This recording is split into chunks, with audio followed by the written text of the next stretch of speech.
en lo que el Señor ha puesto en cada uno de nuestros corazones, en aquellos dones que Él nos ha capacitado para que ellos se puedan realizar y de esta forma entonces servir de una forma más eficaz, desarrollando los dones que el Señor ha puesto en cada uno de nosotros para que así se manifieste la obra por la cual hemos venido a este mundo y que se manifieste la luz de Cristo en nuestras vidas para honra y gloria de Él, para que nosotros entonces podamos llevar la imagen de Él.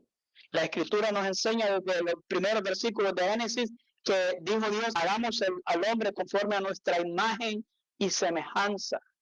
Y entonces es el propósito de la palabra del Señor de que esa imagen de Dios se manifieste en cada uno de nosotros, hermanos y hermanas, mientras estamos en este mundo. Y para hacer esto, entonces debemos de considerar lo que la Escritura nos enseña. Vamos a ir entonces a Lucas capítulo 14. Lucas capítulo 14.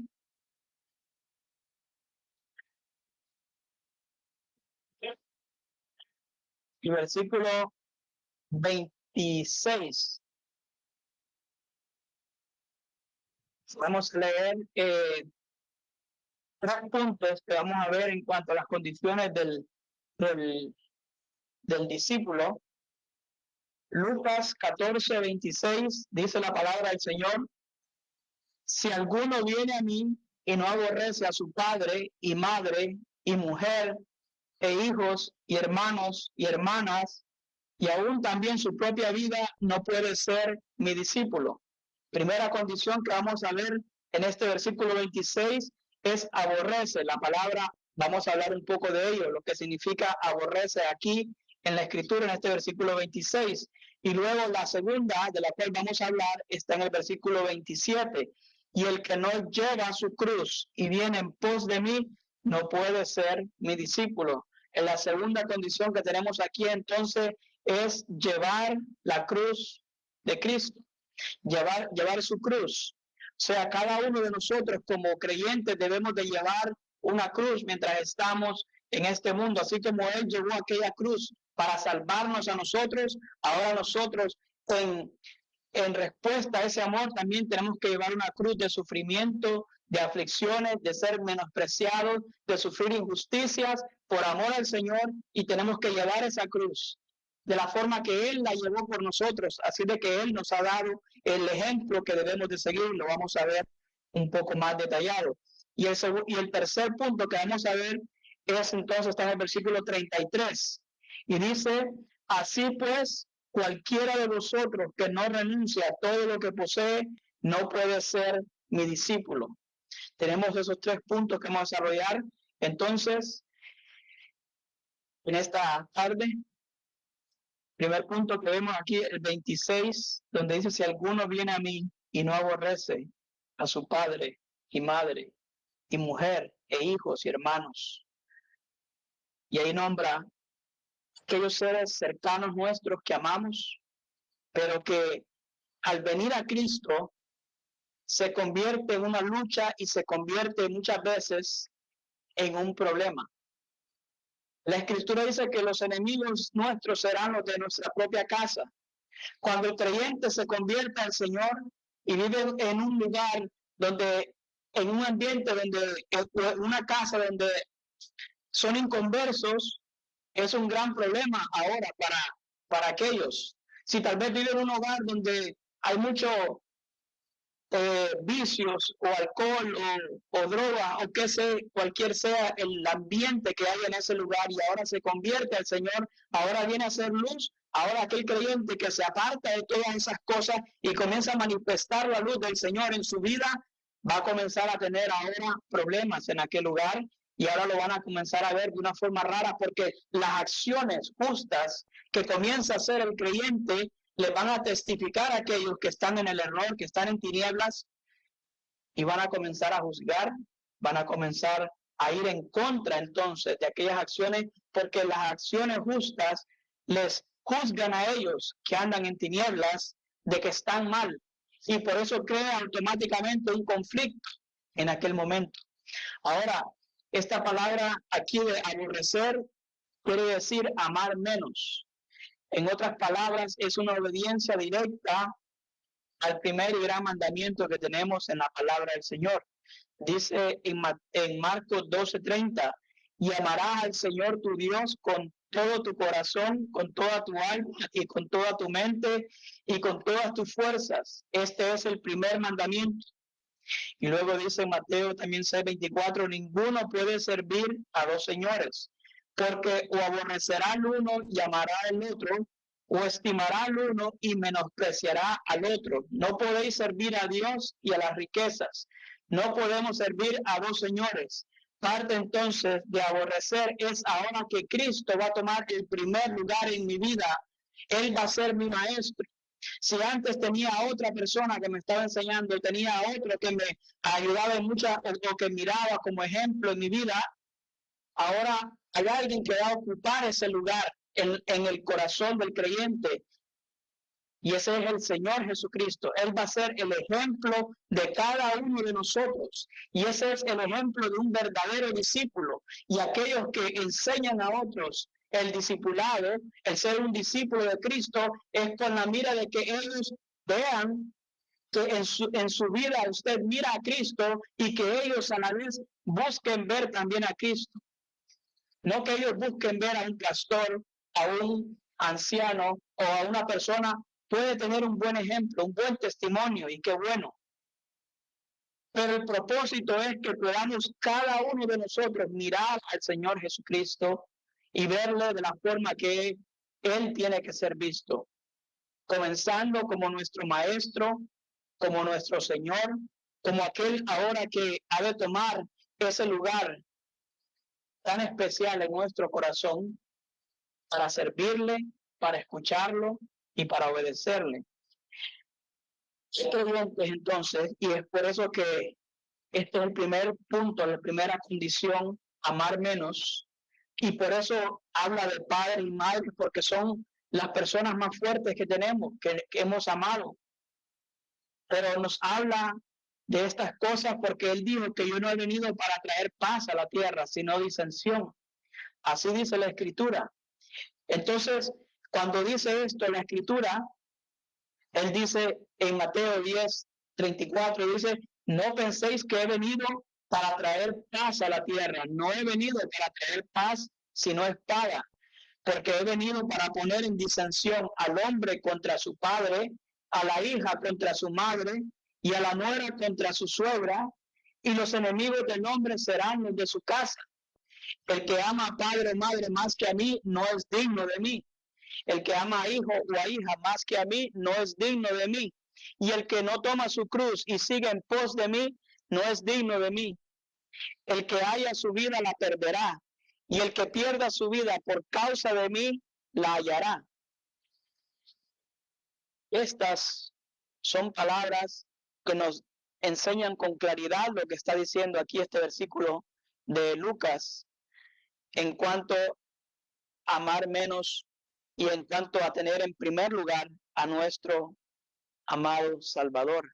Así es de que el Señor debe de ocupar este lugar, este primer lugar en nuestra vida. Entonces comienza ahora una vida en la cual Él es nuestro maestro y comenzamos a aprender cómo se comienza a desarrollar en nuestra vida, es cómo comenzamos a ir a tener, como decir, esta clase, esta forma de entrar en la escuela, si podemos decirlo, en la universidad de Cristo. ¿Cómo se realiza esto? Esto se realiza en la soledad, usted con el Señor, cada uno de nosotros a solas con el Señor. Es bueno cuando como familia podemos leer la palabra, estudiarla en el matrimonio, con el esposo, la esposa, en el hogar con los hijos, pero aparte de esto, primeramente debe de haber ese tiempo a solas nosotros con Dios, cada uno, tener ese tiempo, esa comunión, y es ahí entonces cuando se va a comenzar a desarrollar esta comunión de tal forma que el Señor va a comenzar a instruirnos, a hablarnos, a enseñarnos. Es interesante cómo muchas veces los niños nos preguntan que cómo hablamos con Dios, que cómo se hacen estas cosas, nos preguntan, ¿no? Y cómo sabes cuando Dios te está hablando. Bueno, uno le dice cuando uno lee la palabra, el Señor le está hablando a uno. Cuando uno ora, eh, uno le está hablando al Señor. Pero es más profundo que simplemente esa verdad que decimos. Es más profundo que eso. Y aquí está el cómo entonces desarrollar esa comunión, poder estar de esa forma con el Señor, de llegar a esa profundidad. A manera que nosotros nos ocupamos de estar con el Señor en su presencia, a solas con Él, y le dedicamos más tiempo y entonces disponemos de nuestro tiempo para estar con Él y atender a lo que Él nos trae a nuestra mente y a nuestro corazón, a medida que más vamos escuchando esa voz que nos habla y somos obedientes a ella, a esa medida vamos a ir creciendo y va a ir viendo en nuestra vida un mayor entendimiento, una mayor comunión con Él, de tal forma que vamos a tener, si pudiéramos decirlo así, como un nivel más alto de santidad, si pudiéramos decirlo tal vez de esa forma, aunque sabemos que cuando uno está en la presencia del Señor, cuando uno comienza como creyente, uno pone su fe en el Señor, estamos comenzando y esa fe, por muy poca que haya sido en ese momento, fue suficiente, porque nuestra fe fue puesta en ese momento en el Señor y es Él quien se encargó en ese momento de darnos la fe necesaria para creer en el Señor Jesucristo como nuestro Salvador y ser salvos. Así que todo nos es dado por Él. En la fe que tenemos es gracias a Él. Entonces, tuvimos esa fe, pero ahora aumentanos la fe, aumentanos cómo creer más en Él, cómo escucharlo más a Él. Esto va a ir creciendo, va a ir aumentando a la manera que nosotros le vamos dando lugar a Él en nuestra vida, considerando, analizando todas las cosas que hacemos. Ahora, si nos volvemos, si llegamos a estar en un ambiente muy ocupado en los quehaceres, en los afanes de la vida, en las cosas, o dejamos de darle el lugar que Él se merece y que Él necesita, entonces va a haber un estancamiento en nuestra vida, va a haber un estancamiento en nuestro crecimiento. Y estas son las pequeñas cosas que hay que prestar atención y ponerle atención. Y por ello aún puede ser estas cosas como los familiares, como lo que hemos leído en los ejemplos, de lo que el Señor dice, ¿verdad? Como hemos leído, sí, donde Él dice, porque he venido para poner disensión entre el hombre contra su padre, la hija contra su madre. Y luego dice, eh, el que ama a padre o a madre más que a mí no es digno de mí, no es digno de mí. Así es de que hay que considerar, por si no lo hemos hecho, y muchas veces hay creyentes que a lo mejor no han, por falta de leer la palabra o de instrucción, no han considerado estos puntos básicos que debemos de tener en nuestra vida para nuestro crecimiento, de que el Señor tiene que ocupar ese lugar tan importante en nuestra vida y que esta es la forma en la cual vamos a comenzar a crecer. Y cuando yo decía diferentes grados de santidad, era en el sentido de comunión que va aumentando y creciendo y vamos sintiendo más la presencia del Señor en nuestra vida. Por ejemplo, cuando el Señor estaba con los discípulos, ellos lo podían ver, lo podían tocar. Juan dice, se acostaba, se acostaba cerca del Señor. Pero luego después que el Señor resucitó, dice que Juan, dice cuando fue puesto allá en la isla de Patmos, dice que Juan cuando estaba ahí, dice que él estaba en el Espíritu. No es lo mismo estar en los quehaceres del día cuando estamos con el Señor y estamos leyendo la palabra, estamos siendo instruidos por Él y estamos poniendo atención, sentimos un momento de paz, de tranquilidad, un momento en el cual nos sentimos bien y estamos siendo alimentados con la palabra del Señor por Él. Ese es un momento precioso. Ahora hay momentos más profundos. Cuando venimos a la reunión, oramos los hermanos juntos, es un momento donde cuando lo hacemos en la dirección del Señor, aquella oración estamos juntos intercediendo como hermanos, como un solo hombre. Ahora hay un momento más profundo cuando estamos en la cena del Señor y estamos ahí, estamos contemplando a nuestro Salvador. Es un momento más especial todavía.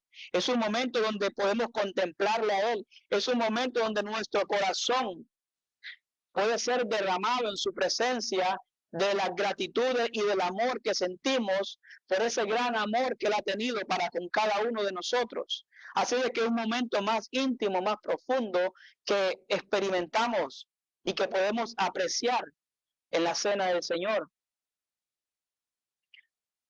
Ahora Juan dice que él estaba en el Espíritu en la isla de Patmos, pero luego dice que escuchó una voz de atrás que le habló, que fue el Señor, que se le presentó. Y luego dice que se volteó para ver y cuando miró atrás miró un candelero, 7 candeleros. Y detrás de aquellos 7 candeleros la voz de aquel que le hablaba. Y dice que cayó como muerto. Ahora, Juan era un creyente, tenía el Espíritu Santo, estaba en el Espíritu,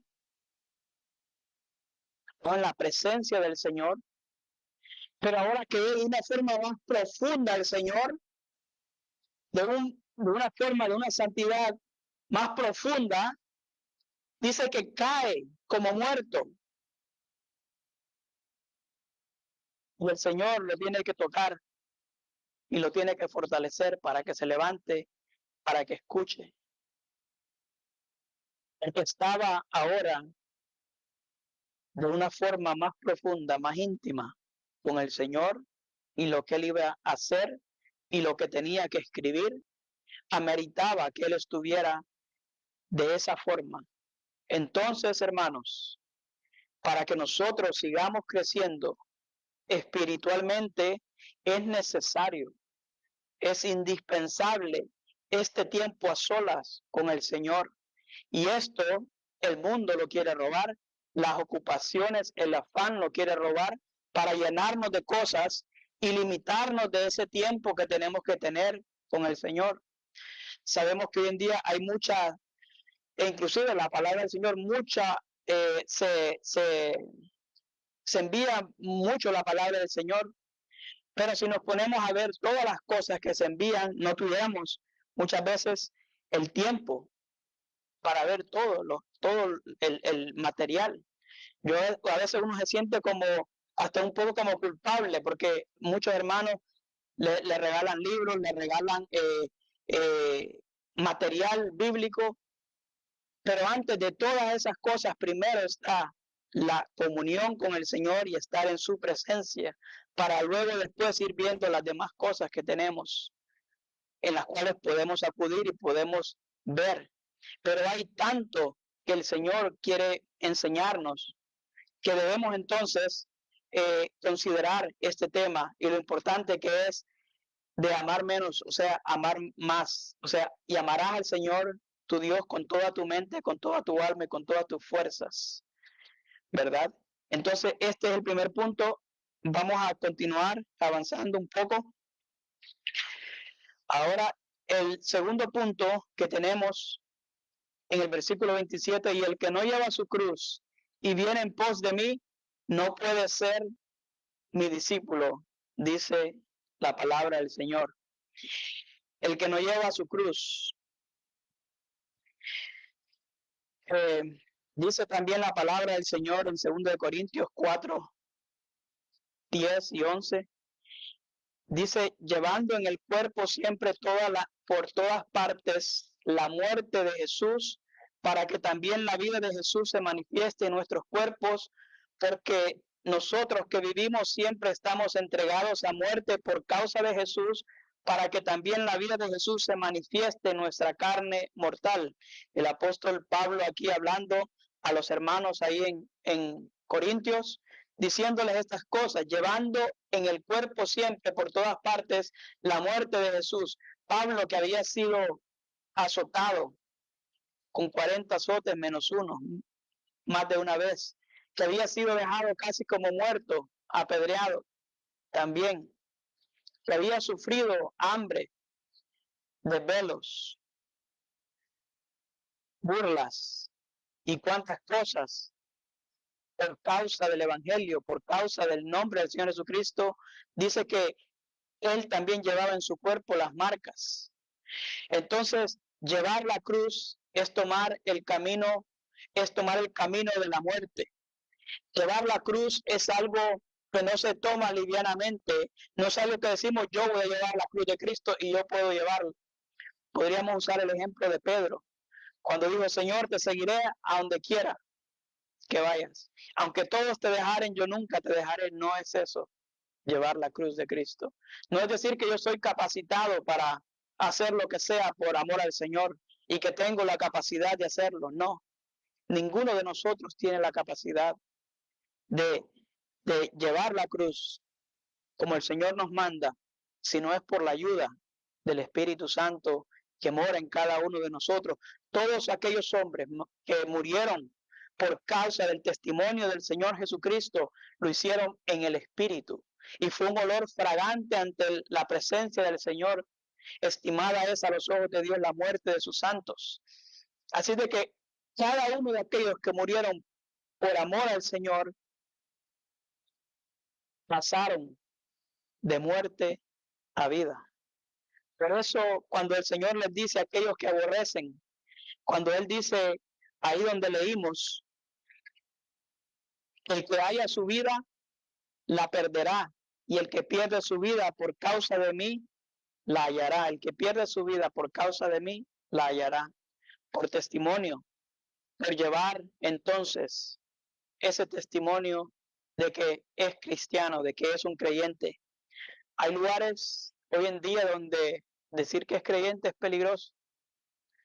Y no podemos decir, si yo voy ahí, yo voy a testificar que soy cristiano, porque estaríamos errando, porque no es la voluntad del Señor que nos expresemos así, que tengamos esos sentimientos, porque esa es la carne, ese es el ego hablando, sino más bien andar con temor y temblor delante de la presencia de Él, sabiendo siempre que el estandarte del creyente es este, y no temáis a los que pueden destruir el cuerpo, más bien temer a aquel que puede destruir el cuerpo y el alma en el infierno.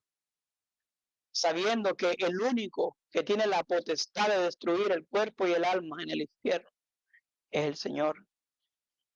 Entonces eso quiere decir que debemos obedecer al Señor en todo tiempo y lo que Él nos manda. Llevar la cruz entonces, como hemos dicho, es tomar el camino de la muerte, porque ese fue el fin de la cruz de Cristo. El fin de la cruz de Cristo fue la muerte. Él dio su vida por cada uno de nosotros en la cruz. Y tenemos el ejemplo de muchos mártires a través de la historia de la iglesia, de los apóstoles, y hemos visto cómo muchos han sufrido aún hasta la muerte y han testificado. Y qué precioso testimonio tenemos los creyentes en el día de hoy, en los últimos tiempos que vivimos, de la esposa del Cordero, de cómo se ha comportado en todas las edades, cómo el Señor la ha santificado y la ha purificado y se ha manifestado en la vida de aquellos hombres que dieron su vida, que estuvieron dispuestos a morir por amor al Señor, por testificar que eran cristianos. Ellos manifestaron que verdaderamente eran la esposa del Cordero.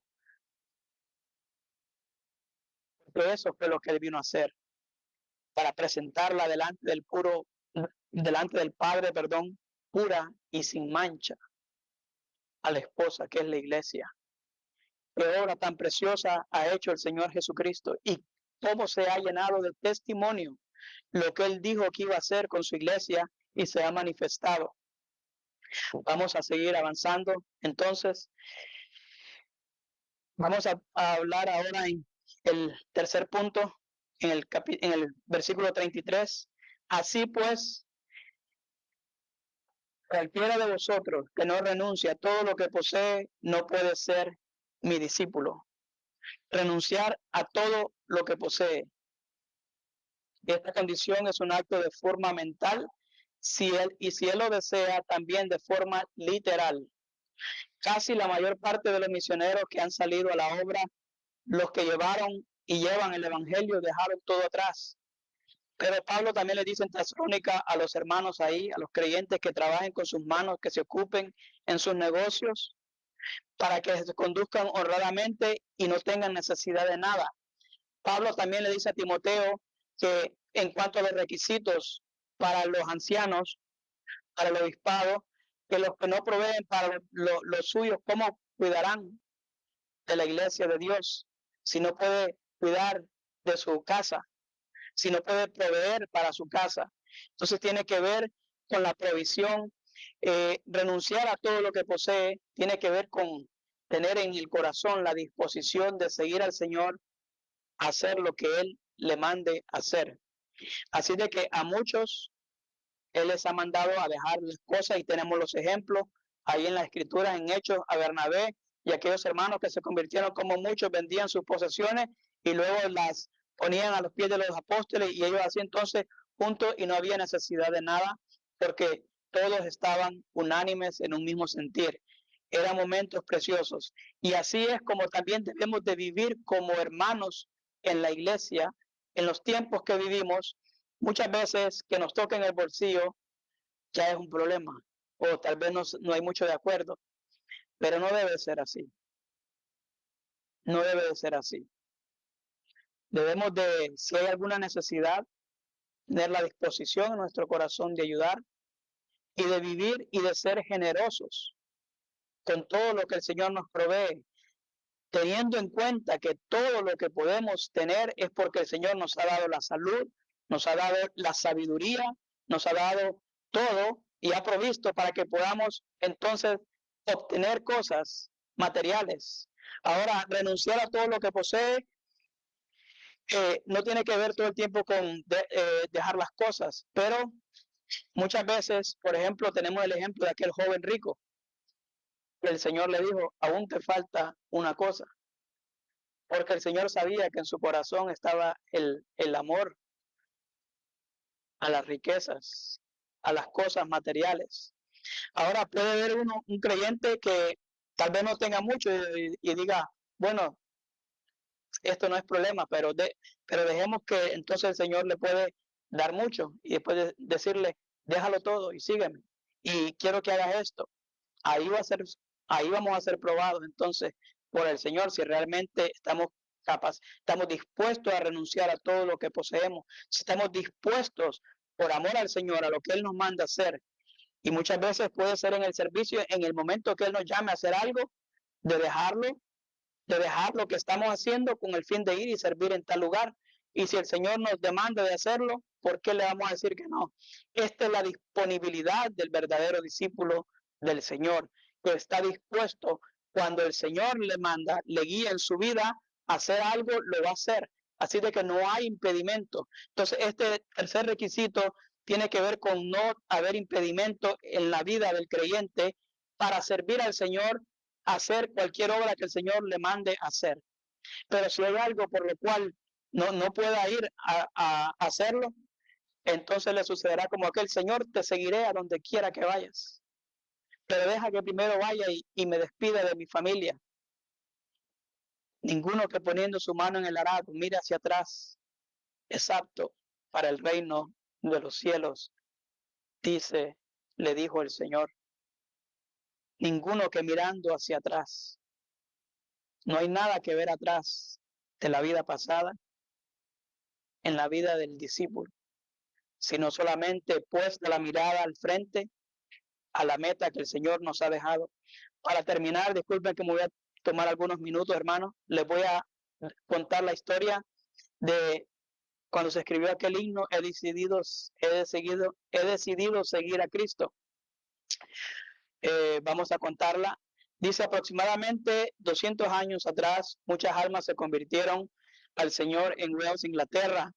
Como resultado, muchos fueron llamados por el Señor a la obra misionera. Estos fueron los tiempos cuando estaba Charles Spurgeon, estaba Hudson Taylor, y la obra en Inglaterra estaba haciendo, había un buen avivamiento, hubieron hombres grandes de Dios en aquellos tiempos, y entonces comenzaron a salir misioneros a diferentes partes de Europa. Entonces llegaron al noroeste de la India. Ahí había una tribu de indios salvajes conocidos por colgar las cabezas de sus enemigos en las paredes. Aquellos hombres trabajaban en aquel campo. Luego de mucho esfuerzo y oposición, una familia se convirtió al Señor. La fe de esta familia se comenzó a esparcir por la tribu. Un día el jefe de la tribu, furioso, los mandó a sacar fuera. Delante de él estaban el esposo, su esposa y sus 2 hijos. El jefe de la tribu le dijo: renuncia a tu fe o algo malo te sucederá, mataremos a tus 2 hijos. Él amaba a sus hijos, pero él no podría dejar a Cristo. Él dijo estas palabras: he decidido seguir a Cristo. Los arqueros entonces mataron a sus 2 hijos al frente de él y de su esposa. Luego le dijo el jefe: te daré otra oportunidad, renuncia a Jesús o mataremos a tu esposa. Él ante esto dice: aunque ninguno vaya conmigo, yo le seguiré. Los arqueros mataron a su esposa. Por último, le dice: si no renuncias ahora a tu fe, te mataremos a ti. Y él dice: la cruz delante, el mundo atrás. He decidido seguir a Cristo. Ahí le mataron. Al ver el jefe la fe que este hombre y su familia tenía en Cristo, se arrepintió en el momento, y otros más, y comenzaron a difundir el evangelio. Esto entonces, amados hermanos, es ser un verdadero discípulo del Señor. La familia aprendió lo que es llevar la cruz, tomar el camino de la muerte.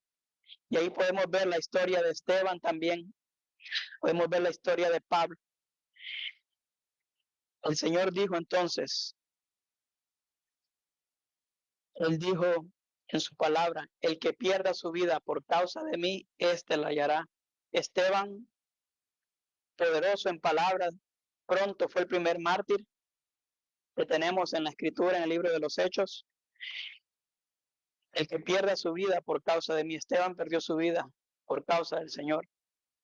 Pero el Señor le bendijo, y hasta el día de hoy sabemos de la vida de Esteban, de su fe, del poder que había en él, usado por el Espíritu Santo. Y podemos, los creyentes, encontrar fuerza, fortaleza en la vida de Esteban, al igual aquel Saulo de Tarso que estuvo ahí, del cual él dice que él estuvo ahí y que él dio su consentimiento cuando apedreaban a Esteban. Dice Pablo, después que habla de aquel momento, que él había dado su consentimiento en aquel momento. Ahora Pablo aprendió por el ejemplo de Esteban también de qué significa seguir a Cristo. Así de que Esteban fue un ejemplo para Pablo de una verdadera fe genuina. Cuando Pablo mira al Señor que se le presenta ahí en camino a Damasco, él ya había visto, ya había sido testigo de la fe que había en los verdaderos hijos de Dios, de un verdadero discípulo del Señor, de la fe que había en Esteban. Y cuando el Señor se le presenta, solamente pudo rendirse ante sus pies y decir: Señor, ¿qué quieres que yo haga? Y a lo mejor eso es lo que el Señor quiere en cada uno de nosotros, como verdaderos discípulos del Señor, que aprendamos de Él, que veamos estas cosas y podamos decir: Señor, ¿qué quieres que yo haga para servirle y honrarle con nuestra vida? Continuaremos con este tema en otra oportunidad, si el Señor así lo permite. Vamos a orar. Amado Padre, te damos gracias una vez más por tu palabra, por este momento que nos permites de estar aquí en tu presencia. Gracias, oh Padre, por ese gran ejemplo que tenemos. Gracias, oh Padre, porque nuestro amado Salvador es la luz. Él es digno, oh Padre, de todos aquellos que han dado su vida por amor a tu amado Hijo. Y te damos las gracias, oh Padre, porque ese amor ha sido derramado en nuestros corazones. Y ahora podemos tener esta comunión preciosa contigo, con Él y también con nuestros hermanos. Bendice la asamblea, bendice a cada uno de los hermanos aquí presentes, bendice tu obra, bendice a todos los creyentes en toda la faz de la tierra, aquellos, oh Padre, que están sufriendo persecución en diferentes lugares, donde hablar del Señor trae muchos conflictos a la vida del creyente. Bendícele grandemente y fortalece su fe, oh Padre, aquellos que están en aflicción. Te damos las gracias, llévanos con bien a nuestros hogares. Te lo pedimos en el nombre del Señor Jesucristo. Amén.